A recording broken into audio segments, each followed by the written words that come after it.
장편소설 30년의 침묵, 그리고 장미의 유언, 제0장, 찬란했던 봄의 파편, 프리퀄. 199X년의 봄은 유독 잔인할 만큼 아름다웠다. 당시 24세 강진혁은 태성그룹의 후계자라는 무거운 왕관을 잠시 내려놓고 대학로 근처의 낡은 화실을 기웃거리고 있었다. 그곳에서 그는 운명처럼 윤서화를 만났다. 서화는 햇살이 부서지는 창가에 앉아 캔버스에 유와 물감을 덧칠하고 있었다. 그녀의 앞치마에는 색색의 물감이 묻어 있었고 코끝에는 살짝 갈색 물감이 묻어 있었다. 진혁은 그 천진난만한 모습에 넋을 잃었다. 차가운 대리석 저택에서 자라난 그에게 서화는 생전 처음 마주하는 생명력 그 자체였다. 저기, 모델이 필요하신가요? 아니면 그냥 구경 좀 해도 될까요? 진혁의 서투른 첫마디에 서화는 고개를 돌려 웃었다. 그 웃음은 마치 굳어있던 진혁의 세상을 단번에 녹여버리는 봄바람 같았다. 두 사람은 금세 사랑에 빠졌다. 진혁은 자신의 배경을 숨긴 채 평범한 고시생이라 속였고 서화는 그를 위해 매일 밤 낡은 자취방에서 소박한 된장찌개를 끓였다. 하지만 비밀은 오래가지 않았다. 태성그룹의 정보망은 서화의 존재를 찾아냈고 진혁의 어머니 박노부인은 직접 화실을 찾았다. 이 그림 얼마면 되겠니? 아니, 내 인생 전체를 사려면 얼마가 필요해? 박노부인이 던진 수표 봉투는 서화의 자존심을 갈갈이 찢어놓았다. 진혁은 그 현장에 나타났지만 어머니의 서슬퍼런 눈빛과 그룹의 파멸이라는 협박 앞에 침묵했다. 서화는 그 침묵이 무엇을 의미하는지 알았다.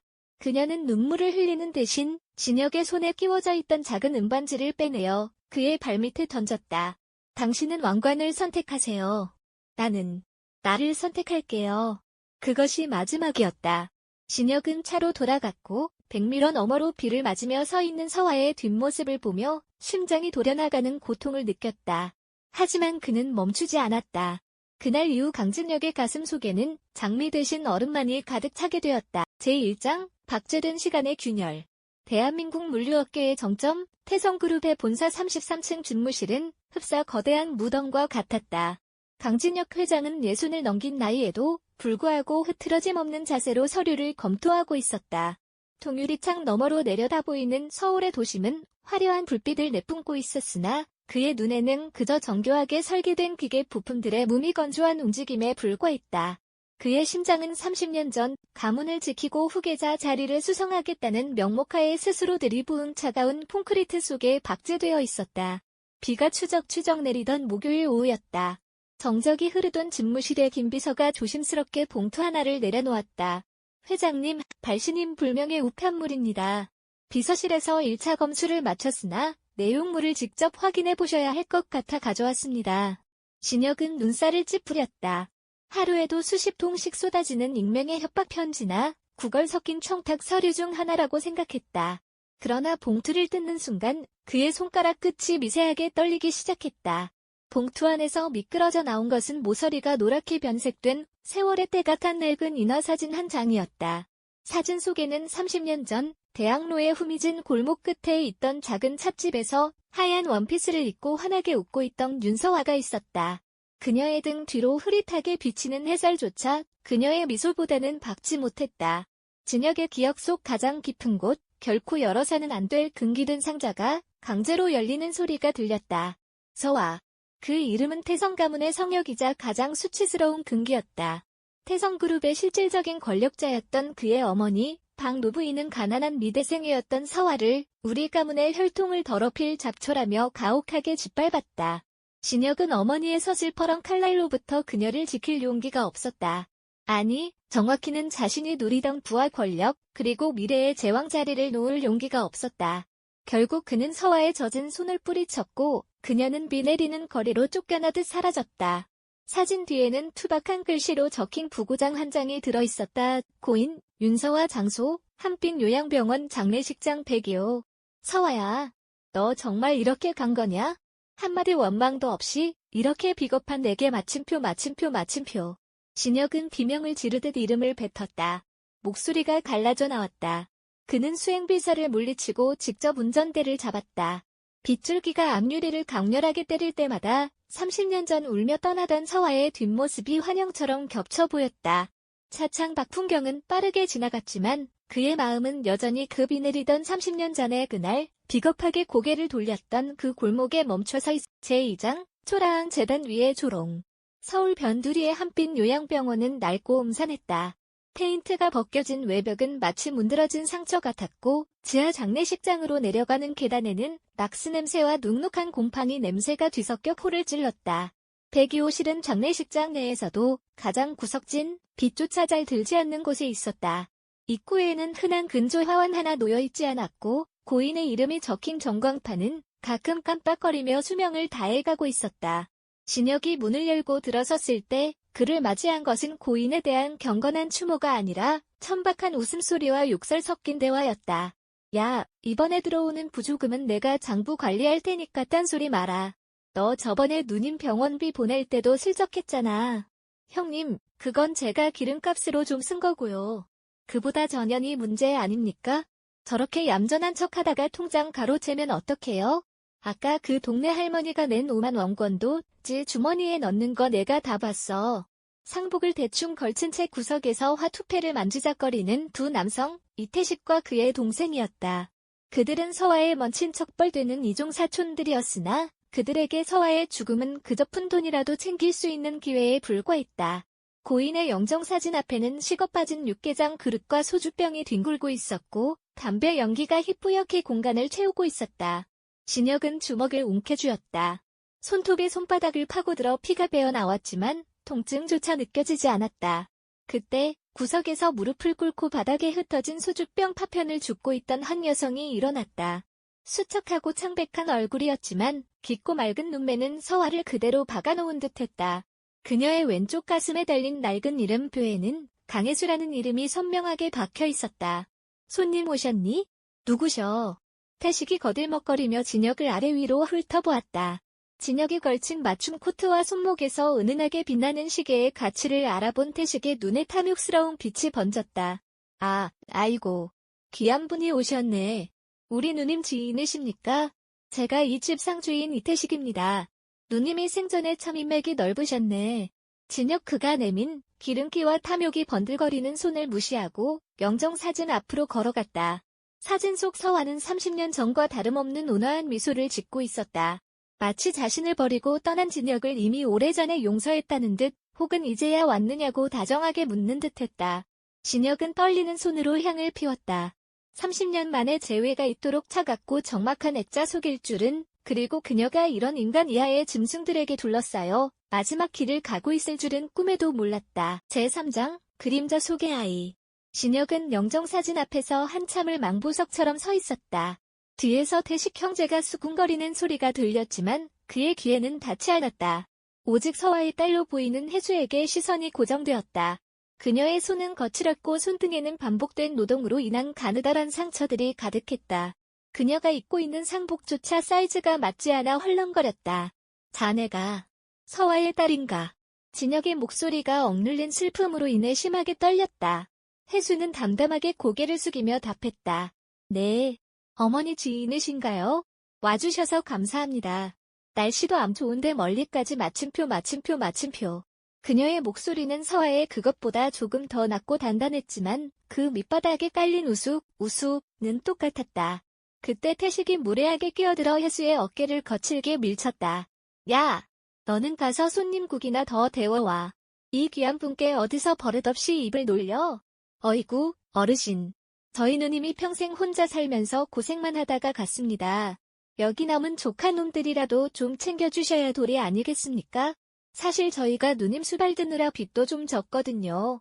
진혁은 차가운 눈빛으로 태식을 쏘아보았다. 그의 눈에는 이미 이성을 넘어선 살기가 어려 있었다. 상주라면서 고인과의 관계가 정확히 어떻게 되나. 아유, 뭐 사촌이면 형제나 다름없죠. 이 계집애는 뭐 지 애비도 누군지 모르고 태어난 애라 저희가 거둬준 거나 다름없습니다. 저희 아니었으면 진작 보육원에 버려졌을 팔자예요.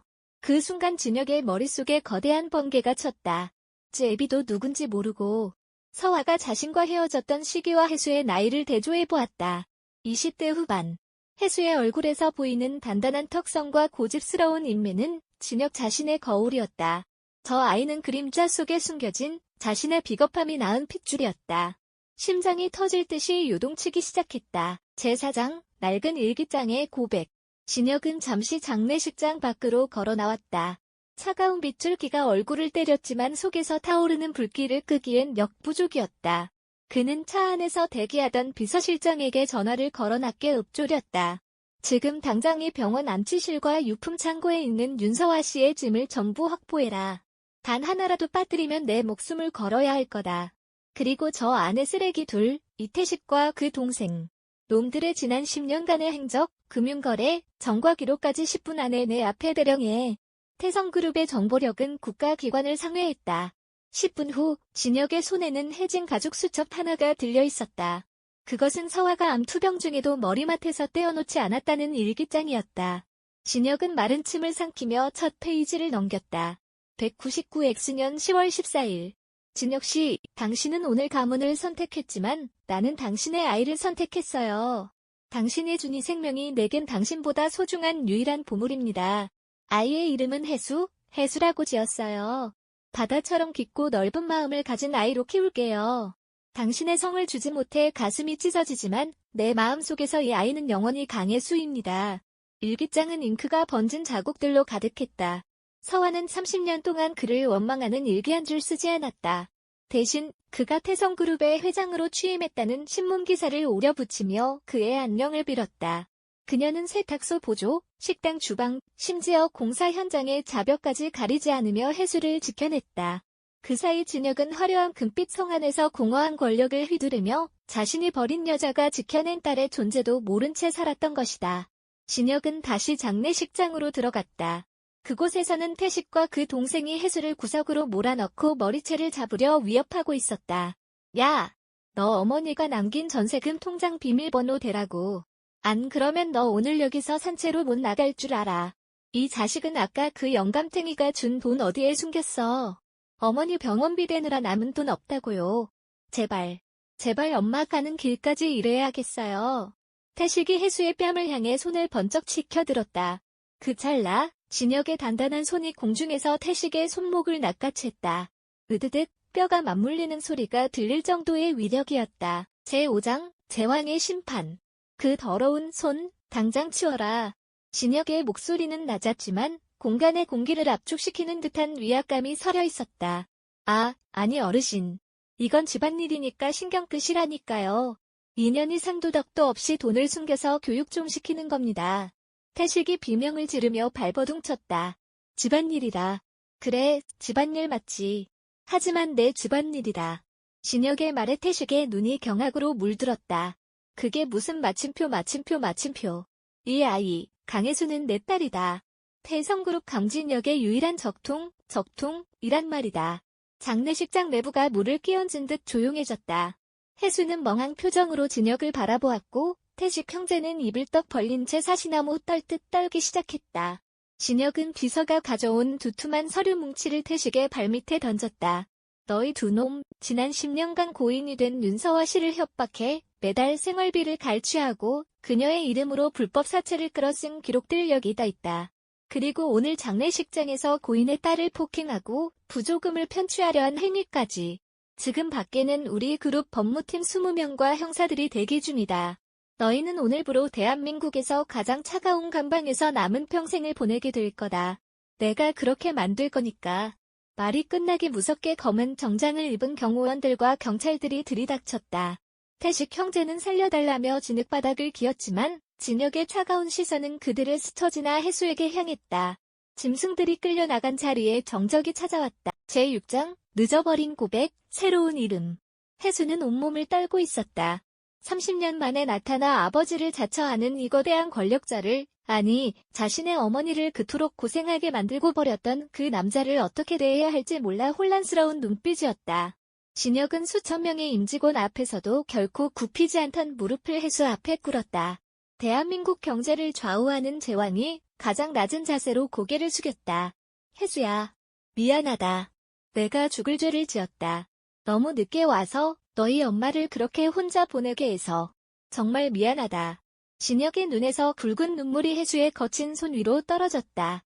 이제라도 내 아비 노릇을 하게 해다오. 아니, 아비라 부르지 않아도 좋다. 그 전에 옆에서 내가 흘린 눈물을 닦아줄 기회만이라도 다오. 해수는 참았던 울음을 터뜨렸다. 어머니가 밤마다 낡은 사진을 보며 왜 그렇게 소리 없이 울었는지, 왜 자신의 성을 굳이 강씨라고 우기며 키웠는지 이제야 모든 퍼즐이 맞춰졌다.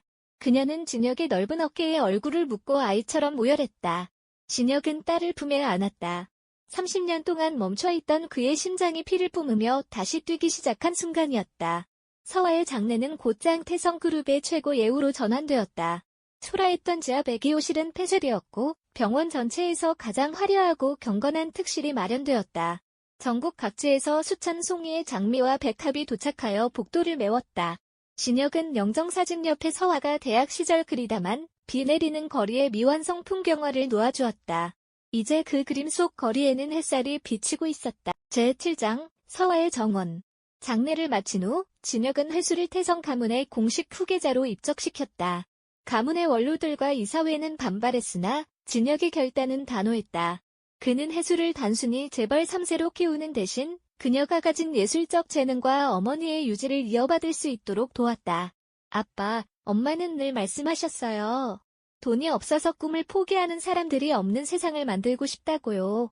해수는 이제 진혁을 아빠라고 불렀다. 그녀는 어머니의 섬세한 미적 감각을 이어받아 촉망받는 건축가로 성장했고 진혁의 전폭적인 지원 아래 일생일대의 프로젝트를 시작했다. 3년 뒤 서울 근교의 수려한 대지에 서화의 정원이라 불리는 대규모 예술 및 복지지원센터가 완공되었다.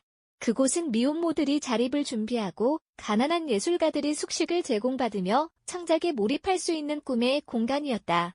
정원 전체에는 서화가 가장 사랑했던 진한 향기의 장미가 만개해 있었다.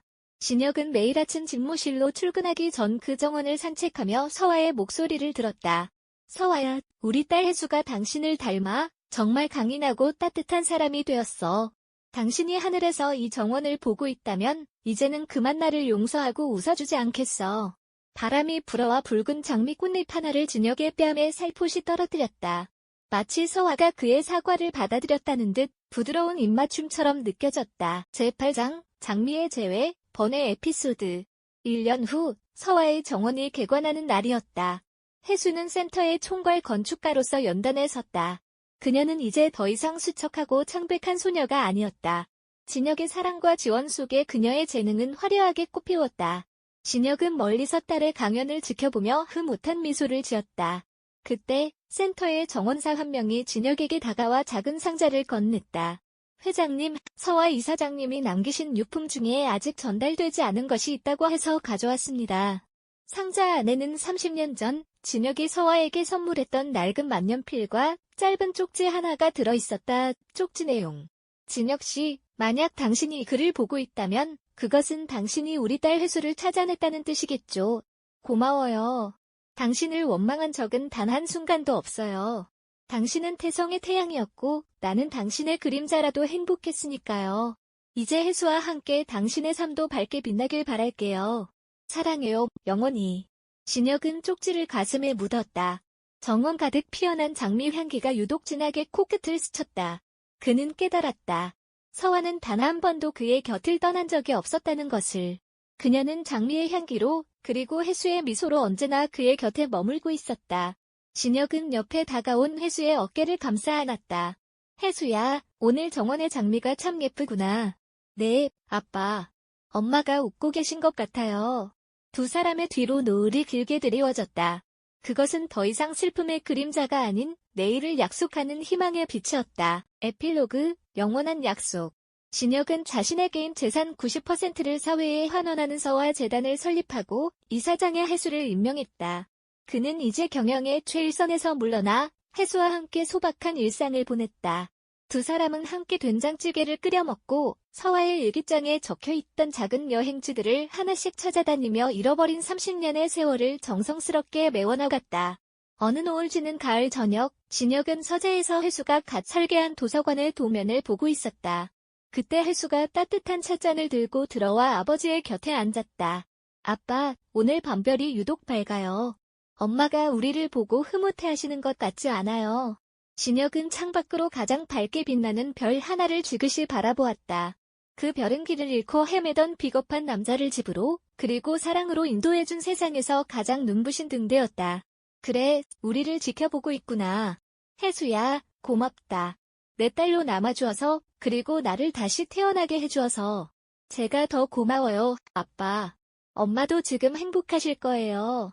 30년의 긴 침묵은 끝났다. 그리고 그들의 이야기는 이제 차가운 콘크리트가 아닌 장미의 향기 가득한 따스한 온기로 영원히 기록될 것이다. 노을빛 아래 두 사람의 그림자가 서로를 의지한 채 길게 이어졌다.